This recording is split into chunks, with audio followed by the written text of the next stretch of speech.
My name is Tessa Cannon, and today I will be walking through my project titled Learning to See Through Clouds, a conditional diffusion approach to clarify Sentinel-2 images. This project was completed as part of a University College London course called AI for Earth Observation, taught by Dr. Michelle Samados. In part one of this video, I'm going to be walking through the experiment, which includes the setup, the dataset construction, as well as the model development process, and also evaluation of the results. To get started, I'll be talking about how I constructed the dataset. The European Space Agency has a program called Copernicus, which operates a variety of satellites around the globe, one of which is Sentinel-2, which I'll be using for my project because of its high resolution images. These images are offered at 10 meter, 20 meter, and 60 meter resolution across 13 different spectral bands. And these images are publicly available for researchers to download and use in a variety of scientific research and sustainability initiatives, such as monitoring environmental quality. But one common issue with using these images in research or initiatives is cloud coverage can often disrupt the image and limit the researcher's ability to actually view a clear image of the Earth. And so this is getting to the motivation behind this project, which is to build a diffusion model which actually learns to construct a clear image given the cloudy image as input. If we're able to reconstruct these clear images even when there's cloud cover, this could greatly enhance a variety of initiatives which use the satellite images in Earth observation tasks. To get started on building this dataset, I needed to define both a location and a time period for where I was going to look for these images. I wanted to look at specifically images of ice because this was a main focus of our course, but also because in looking at previous research on using generative models to try to remove clouds from satellite images, I did not find any that were specifically focused on Arctic ice, and so I wanted to test the capability of these generative models to distinguish between clouds and ice. In order to give the model the easiest time that I could, I wanted to find a geographic region and time period where there was little geographic change on the actual ice. This is because I wanted to construct image pairs of clear and cloudy images, which where the cloudy images basically resembled the clear images with a cloud layering on top. And that way the model could learn the association between the clear and cloudy images. The region that I settled on was the north slope of Alaska because it's relatively constant ice on the ground. And then I picked the time period as late spring between February and April in 2024, seeing as this was supposed to be after most snowfall but before most snow melt. To start pairing the images, I wanted to pair those images that were clear, which was I defined as less than 1% cloud coverage, with cloudy images in the exact same coordinates that had 5 to 50% cloud coverage. And so in querying the European Space Agency database, I limited my clear images to less than 1% across all of March in 2024, and then looked for a corresponding cloudy image within 30 days of that time period. So that would be between February 1st and April 30th with 5 to 50% cloud coverage. Because I wanted these images to be as close in time as possible, I matched based on temporal proximity. And so the maximum that the match could be would be between 30 days, but there was a preference for the closest time match if multiple options existed. You can see here on the screen that these images also come with a cloud mask, which is identified by and labeled by the European Space Agency, which just shows you where the clouds actually are in the image. After running the search on the European Space Agency database, given my time constraints and geographic constraints, I found 29 image pairs, which I then manually inspected to ensure that they would be good fits for my training dataset. Unfortunately, I found that over half of these 29 images had visual images that would harm the integrity of the dataset, such as ice shifts. I included an example here that you can see where the ice has really shifted underneath the clouds over the time period, and so I manually inspected and eliminated these images that had issues and then was left with 13 image pairs. Next, I moved on to image pre-processing. Because these images are extremely high definition, I wanted to split each image into a series of smaller patches, which I could feed into my model for development. To do so, I ran a sliding window over each image, which extracted all of the patches from the cloudy image, which had between 5 and 30% coverage to ensure that there was enough clouds that I could give the model a task to remove something, but also that it wasn't covering the entire image. I then found the corresponding clear patch and the patch from the cloud mask and created 3 folders with all of the image pairs and their corresponding cloud mask. This resulted in about 38,000 image pairs to be used for model development. Now that I had my data set, I moved on to model development. For this project, I constructed a conditional denoising diffusion probabilistic model due to its high performance in the industry at image generation tasks. Basically, how this model works is I feed in a clear image as input and then iteratively add noise on top of the image so that it resembles a completely noisy image like this one on the right here. And next, I feed this noisy clear input into a UNet model along with the cloudy input, the corresponding cloudy input as conditioning. Running these image pairs through the UNet model by downsampling and then upsampling, the UNet learns the image features at different spatial resolutions. The ultimate goal of the UNet model is to predict the noise that was added to the clear input at any given time step using the conditional input as imaging. This essentially allows the model to learn how to reconstruct a clear input from complete random noise. Because I wanted the model to focus especially on those regions that were covered by clouds in the cloudy input that was used as conditioning, I weighted my mean square error loss function by the regions extra high in the regions that were covered by clouds using the cloudy mask as additional input for the loss function. We can take a look at my results from the modeling process. I trained 3 different models, one trained on 10,000 image patches, another trained on 20,000 image patches, and then a final model trained on the entire dataset, which was about 38,000 images. The reason I did so was to see how my model improved and progressed as I added more training data, and also because the training process was very computationally expensive, so I wanted to get some insight on using a smaller data set. So to start, I have the 10,000 model results here. On the middle row, you can see here that this is the clear input that I fed into the model to add noise to. The top row is the cloudy input that was being used as conditioning. And then the final row is actually the generated inputs from the trained model. And so what is happening here is I'm feeding in, all the model gets to see is the top row, the cloudy input, and then tries to reconstruct the middle row. As you can see from these reconstructions in the bottom row, it's not doing a very good job at this point. But remember that we're only looking at 10,000 training images, and so this is to be expected. I also zoom in on an example, one of these examples on the right here, so you can see one a little closer. There does seem to be some structure that the model is trying to construct, but it doesn't fully resemble the clear input. You can also see on my training and test curves that my loss is decreasing for both the training and test set over time, indicating that there is no overfitting. Next, I moved to evaluate my 20,000 image patch model. This is the same setup. The clear image is used as training, is on the middle row. The top row is the input that the model gets to see to then reconstruct the bottom row. As you can see here, there is definitely some more advanced structure that is being formed with the additional 10,000 image patches used as training data. Particularly taking a look at this zoomed in sample on the right, you can see a lot more structure than was being constructed in the previous slide, although it's still quite blurry and it's definitely not resembling the full image, the full original image, ground truth image as you'd expect. Similarly, looking at my loss curves, you can see that both training and test error are decreasing over time, which is good. And then finally, here's my modeling results from the full data set, which was about 38,000 patches.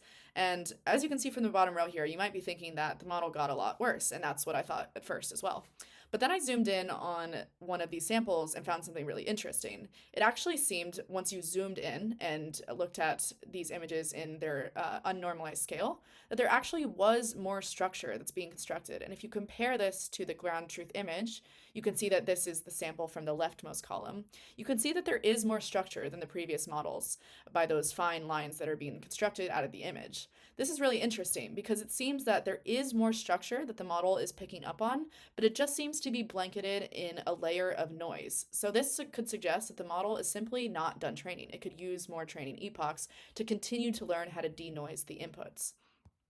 To take a closer look at how my 3 models compared across the same image, I looked at the difference between the clear ground truth image and the predicted generated image for all three models. And you can see from the left to the right that this is the leftmost model is my 10,000 image model, then 20,000, then the full model. And what's really interesting here is you can see on the left that there's more variation across the image. There's more red and yellow, which indicates that the model is performing worse in some areas and better in others, meaning it's not really getting any of the structure.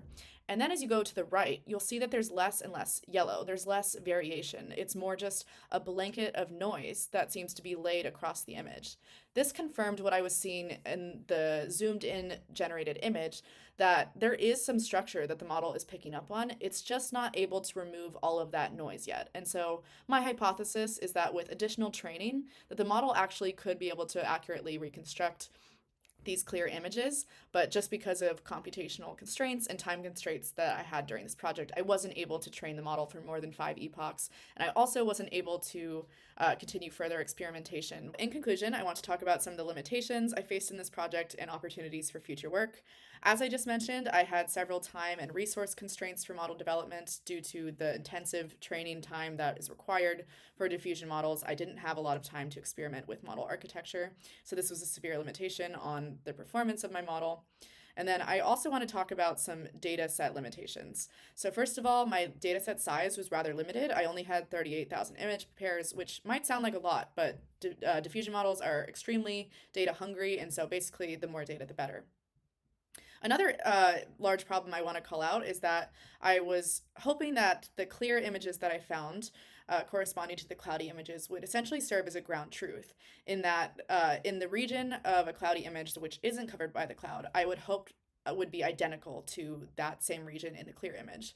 But actually what I found upon visual inspection was that when there was a cloud in the image, this kind of changed the lighting across the entire clear or cloudy image, such that when you compare on a smaller patch level, there isn't a ton of resemblance between the clear image and the clear regions of the cloudy image. So this is a severe quality issue because basically the model might not be able to learn the mapping between the clear image and the cloudy image.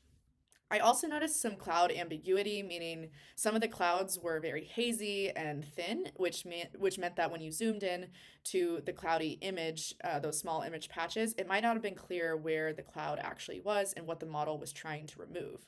I also noticed that there might have been some cloud label quality issues from those cloud masks from the European Space Agency, just because in some images I noticed that there were clouds that weren't being picked up on by the official labeled mask. And so all of those together probably posed some data quality issues that impacted my model development. So for future work, improving all of these limitations would be great for the model development. So fine-tuning the architecture and hyperparameters to really find the best architecture and parameters that fit my data set to maximize the reconstruction quality. Performing ablation studies, meaning removing parts of the model architecture to determine the impact on the final results, and also using other models as benchmark comparisons. Conditional generative adversarial networks are a popular choice for image generation, and it would be very interesting to see how that type of model compares to a diffusion model in this scenario. And then some advanced pre-processing techniques would be great to explore to reduce those lighting inconsistencies I just talked about. And finally, once all of these issues are addressed, some dataset expansion into other regions and time periods would be key to enhance the generalization capability of this model. In the second part of this video, I'll be walking through the GitHub repository, which is publicly available if you would like to clone this project and continue development. And I'll be walking through the contents of this repository and how to use the Jupyter notebooks that were used to develop the dataset and the model. In the GitHub repository, you'll find in the README that there's a lot of information on the goal, the motivation, the background behind this topic, and then you'll find information on getting started, mainly how to set up the environment you'll need, and then the structure of the repository. Next, I'll walk through the different files that you'll find in this repository. To start, there will be a requirements.txt file which contain all of the packages and versions you'll need to run this code. And then you'll find 3 Jupyter notebooks. The first is Data Retrieval, which is the notebook used to query the European Space Agency's Copernicus data space in order to actually download the images. To start, there will be some setup, mainly importing the packages and identifying your login that you'll use to access Copernicus. And then you'll find some functions that were provided by Dr. Michel Samados that allow you to query the database and download the images. This is the main function used to download a single project or product, and then this function used to specify the exact geographic location you'd like to look at, as well as some other parameters like the minimum and maximum cloud percentage. Next, you'll find the calls of those functions, which specify the time window that I'll be looking at for both the clear images and the cloudy images, and a few functions to visualize those data frames, a few calls to the functions to visualize the data frames that are pulled using those functions, and some more functions to then actually match these pairs together. So to match those cloudy inputs to the clear inputs. And after calling all of these functions, matching them, I'll identify a few more functions to then load in and visualize the data. This is mainly to perform some manual image inspection due to some potential data quality issues like ice shifts, as discussed earlier.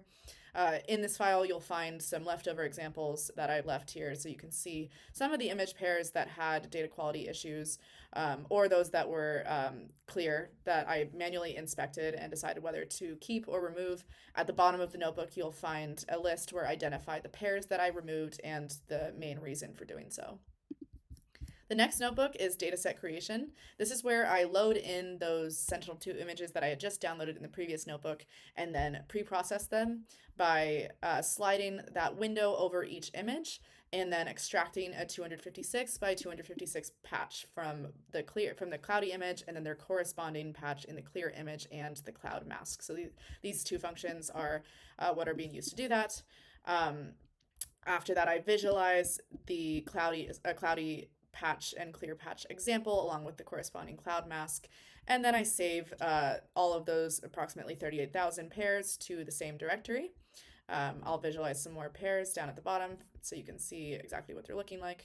The final notebook you'll find in the repository is the model development notebook, which contains the code to build the model, train the model, and then evaluate the results. So at the top, you'll find the same setup code that you'll need to get the notebook started. Additionally, here I specify the device that it will specify CUDA if available, then MPS, and then fall back to CPU if no other device is available. Next, we'll start by constructing the data classes. These are the objects that will actually contain the training data. Notably, I'm performing some transformations here, which are just to resize the images and normalize them. Next, I'll construct the model classes. So this is where the code actually lives that constructs the diffusion model. It requires several different functions and classes to both accomplish the noising and denoising process, as well as the prediction of that noise that is layered onto each image. So you'll find a function for time step embedding, which basically enhances the semantic information that's contained in a time step loaded into paired with each image that's loaded into the UNet model. Here you'll find classes for the double convolutional layers, the downsampling methods, and the upsampling methods that is used in the model, and then finally a model class that combines all of these layers into one process. You'll also find a class here for the diffusion scheduler, which is how we're going to actually add noise on top of the clear inputs. After all of our dataset classes and model classes are constructed, we can start on the actual training loop. You'll find at the top some configuration, which specify the number of epochs used, the learning rate, the batch size, the number of time steps, and other necessary parameters. You'll then load in the data. Be sure to replace these directories with your own local directories if you're following along. And then we'll construct our training data set and our test data set. Then we initialize our model and then run this training loop. So we define this denoising function, which is what we're going to use later for evaluation, and then initialize some lists to store our losses and our evaluation scores. And then here we'll start the actual training loop. So for all of the epochs, we'll try to train the model and then keep track of the loss over the epochs and backpropagate those those gradients with respect to the loss to improve the model over time. We'll also be evaluating on a test set, which is kept separate from the model training so that we can get an unbiased estimate of performance. And you'll find here that once you run this model on your own, you'll get reports of the loss and the train loss and the test loss over time. Keep in mind that diffusion models do take a lot of training time. So with full data set, you'll see that this model took several hours to run. Um, Finally, we'll save those trained models to your local path so you can optionally load those models back in. And then the final section is my model evaluation. So for those 3 models, as I specified before, we had one on 10,000 images, 20,000 images, and the full model. So I just visualize those training losses and test losses over the epochs. And then I wanted to actually perform the visual inspection. And unfortunately, due to computational limitations, I only could do so on samples, but I was able to visualize these 4 samples here and also calculate some structural scores, which indicate how structurally similar the generated output is to the input. So you'll find these scores here as well as the visualizations. I do so for all 3 models. Then I zoom in on some of these images, the generated outputs, so that you can see exactly what's going on. You'll find the full model generated output here. And then finally, I wanted to do some more controlled model evaluation. As I was running these 3 models, the training and test data loaders were changing each time. And so the visualizations you'll find above will switch between models. But I then loaded the trained models back into my notebook and then visualized the outputs on the same 4 samples for all 3 models. And so you can actually have a direct comparison. And finally, you'll find the code to actually visualize the difference between the ground truth, clear image, and the generated output at the bottom of the notebook. And that's all there is to it. Thank you for listening. If you have any questions or you'd like to reach out to discuss further development, please send me an email. You can find my contact listed on my GitHub. Thank you again.